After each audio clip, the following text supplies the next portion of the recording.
It's 1999, and the litter from your grandparents and beyond created one of the greatest towns of all time, the Bikini Bottom. And from there on, it would run on for more than a decade, even after the sad death of the creator. So I was looking at my analytics, and I seen a lot of my viewers were interested in SpongeBob. You know, and as the creator, you know, the good, great creator that you're subscribed to, I decided, why not talk about SpongeBob more? So that's what we're doing today. We're starting off with the top 10 strongest characters in the Bikini Bottom. I gotta give it to SpongeBob. There might be a lot of buts, but there are a lot of action in this cartoon just for it to be aired to little kids. But anyways, starting off with number 20, we have Mr. Krabs.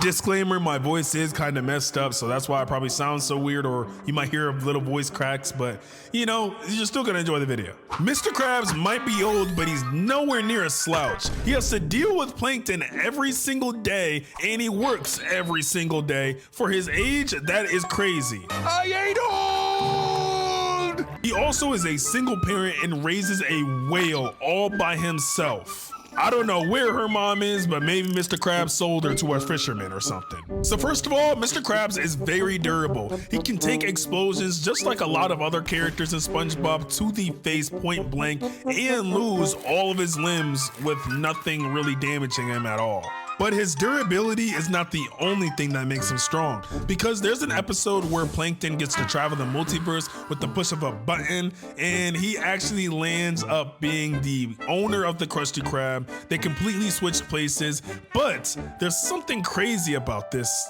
timeline.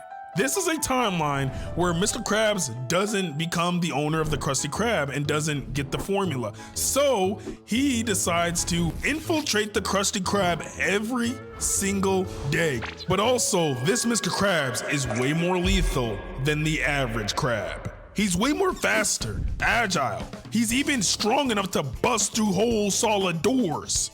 Just think about it for a sec. This Mr. Krabs is so strong that they have to put an orbital alarm around the place and evacuate it whenever he pulls up. That is not the same thing they do for Plankton in the original timeline. The reason why I bring this up is because this is the potential that Mr. Krabs has. If he never got the formula, then he would be this Krabs. Naked! Mr. Krabs is also strong enough to take down huge sea monsters like this, especially when his money's on the line, as it actually devoured one of his best employees, Squidward. So he went in there, beat it up, plopped out its whole eyeball, and then took off his arm and used it as a freaking baseball bat and flung that thing away like that had to weigh tons of pounds. Like, oh my gosh. There's also an episode where Mr. Krabs is doing arm wrestlings late at night at Larry the Lobster's gym, and he's completely destroying everyone. And even there's a time when his hands get all flimsy and he just powers them up like he's Popeye the Sailor Man and completely destroys the guy. Mr. Krabs is pretty strong, as you can see, but a lot of people I rank over him just have way better, you know, feats and stuff like that. But again, he's really strong. I mean, he's taking care of a whole beluga whale. For number 9, we have Doodle Bob. First of all, Doodle Bob was created by one of the strongest weapons in SpongeBob history, the pencil that fell out of the sky, or the ocean, or the sea, or the sky. There is no sky under the water, what? Anyways, this pencil could create anything you imagined, and of course, SpongeBob ended up making Doodle Bob. He was a reincarnation of SpongeBob, completely going around the place and causing havoc like crazy. He stole the pencil, he beat up Squidward, he went crazy, and all in one day. What makes him really strong is that even with a line or a limb of him left, he can still survive, and he still has a mind of his own, even in a hand. I don't know how that's possible, but I wish I had that power too. But if I'm being honest, he's really nothing without the pencil. If you watch both the episodes when he is created and then also when he returns, he really doesn't do that much without the pencil. And even with the pencil, he's still kind of an idiot because yeah, he can make a bunch of clones of himself and then also make them bigger like he does in the return episode, but he still loses to SpongeBob and Patrick, which is not that bad, but still, like, it's just by a dumb way. Like, he gets picked up and flies away on a balloon. Like, come on now. But if he was a tiny bit smarter and if he had the pencil, he'd be higher on this list by a mile. For number 8, we have Miss Sandy Cheeks. So first of all, Sandy met SpongeBob back in their younger days at some child camp, which really doesn't make any sense, but nothing about the show makes any sense. But either way, she came down from Texas to the Bikini Bottom to live there and do research, I think. She's a master of karate, and her and SpongeBob are basically the best martial artists down under the sea. And even as an auntie, which I'll get into later, her whole family tree is like this, broken. Look at the way she trains. Even when SpongeBob seen that machine, he ain't want nothing to do with it.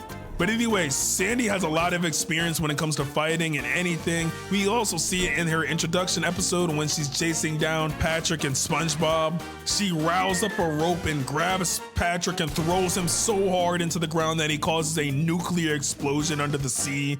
That's how strong she is. She's also very fast. And don't even get me started with the anchor throwing contest where she's literally chasing the dude down from throwing the thing. I don't even know how this thing is possible. Like, how is it still targeting this dude when she already threw it? It just makes no sense. But this is how skilled she is. During the Dirty Dan episode, she also has a stronger form during her hibernation that we've seen that she holds back because it's so embarrassing, but clearly this is her strongest form, and yeah, I don't think anybody wants to deal with this one. Sandy is also highly intelligent. She can make rockets and portals and high IQ gadgets. Also, another thing I forgot to mention about Sandy's strength is that she's able to be hundreds of feet underwater and hold her breath in that one episode for God knows how long. She would have went the whole day if they weren't trying to bait her into breathing so bad. But the amount of pressure she's taking makes her one of the most durable land animals in the whole verse. The keeper of Davy Jones' locker, and also the person who literally takes your souls.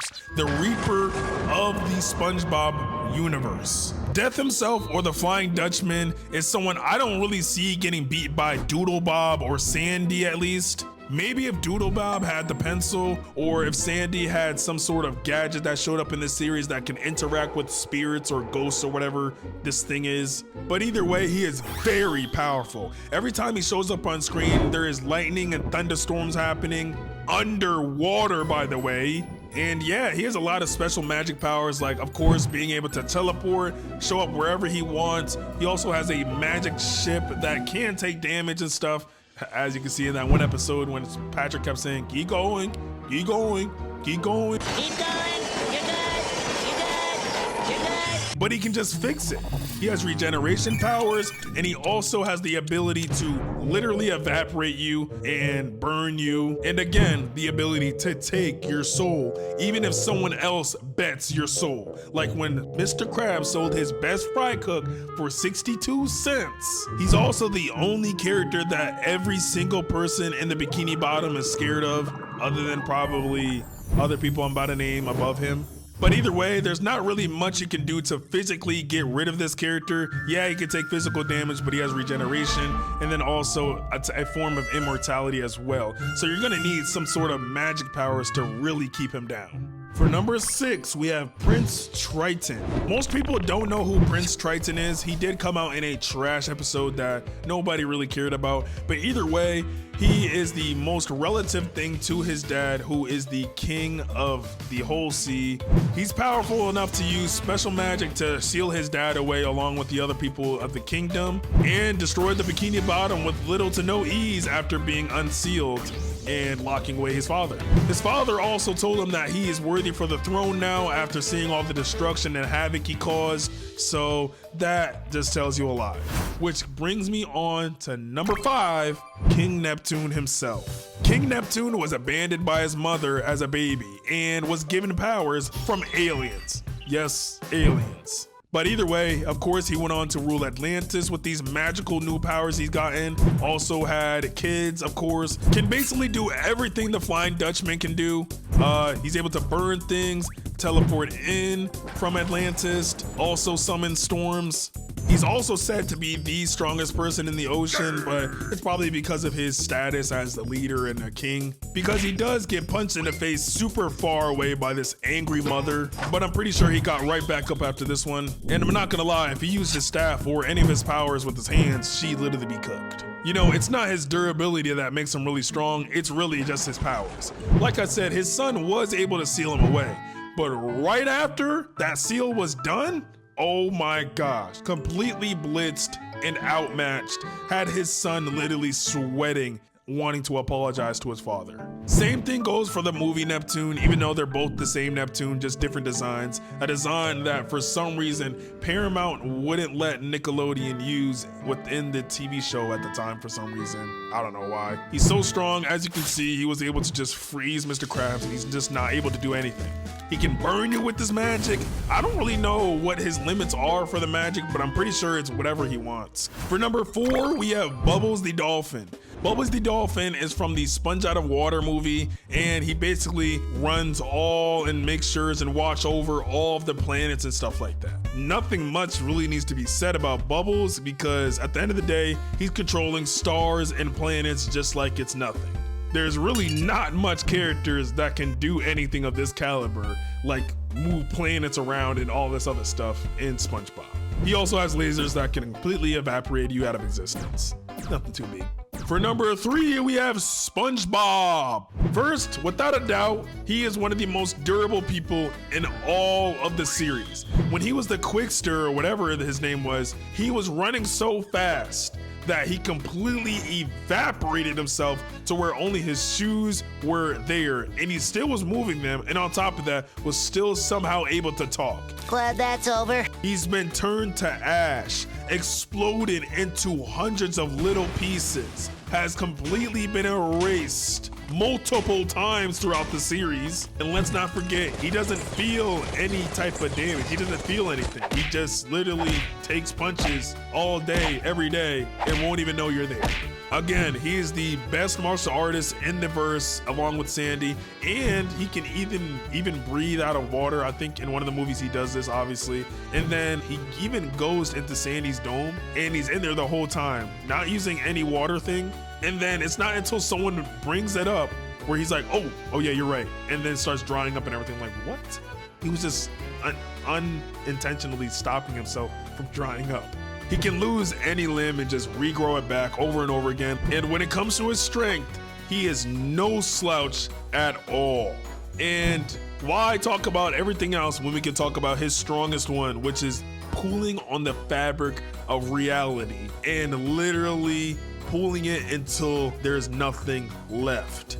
He started out on pulling the reality of the Bikini Bottom away and then went on to the whole universe until everything ceased to exist. And this brings us to number 2, Patrick Star. Everything was going well when pulling out the fabric of the universe until it got to the star himself. Now you would think that SpongeBob is the main character. How could it be Patrick Star stronger than him? That makes no sense. I'll explain. So first, not only has he been completely turned into ash like SpongeBob was, he can also regenerate his limbs. He might be dumb, but he has a lot of very smart moments, and we all know and seen them. Unlike SpongeBob, he's also tanked multiple eraser attacks from freaking King Neptune himself. Multiple times. Like, let me be clear with that. And keep in mind, he kept talking like it was doing no damage to him. But either way, after SpongeBob pulled on the fabric of the universe, Patrick was strong enough to walk on screen like nothing happened and said, hey, SpongeBob, you got something left. Pulled on SpongeBob in the fabric of the universe and flossed his teeth with it. Oh my gosh. Believe it or not, Patrick has way more stronger instances than SpongeBob throughout the whole series. I'm not even lying. Go rewatch and rewatch. I'm telling you, you can add it up. It literally will show you that Patrick is actually the GOAT. There's two things that SpongeBob doesn't have over Patrick, and it's strength and durability. First of all, if we're talking about strength, the string pulling thing just shows you how strong Patrick is compared to SpongeBob. When SpongeBob was pulling on everything, Patrick was the only one that didn't get pulled on, but SpongeBob is able to get pulled on as well, not Patrick. Also, let's talk about when Sandy's 3 nieces came into town in that one episode. They completely slammed SpongeBob's whole arm off of his hand, evaporated it, and even he took it off and slammed him into a tree. That's how strong they were in an arm wrestle. When they got to Patrick, they were seemingly winning at first, right? It wasn't until Patrick seen food, he no-diffed them. No, he was like, oh shoot, a brownie, gone, out of there. What? But either way, you could probably say they're still equal and stuff, and you know, SpongeBob could still beat Patrick and Patrick could beat SpongeBob in different instances, which is fine, because they're both really highly relative. For the moment we've all been waiting for, the number 1 spot of the strongest character in SpongeBob, we have, hey, you're not gonna believe this one. You're not gonna believe this one. Patchy the Pirate Man. I don't know who's seen this one coming. Nobody. All I gotta say is, not only does Patchy view SpongeBob and the other characters as fiction, but he breaks the 4th wall on a consistent basis every freaking episode. But when it comes to that parrot he has, he solos! Ah, man, my voice, sheesh. Hope you guys had fun watching this video. Don't forget to subscribe, and I love you guys. Make sure to join my Discord. Peace.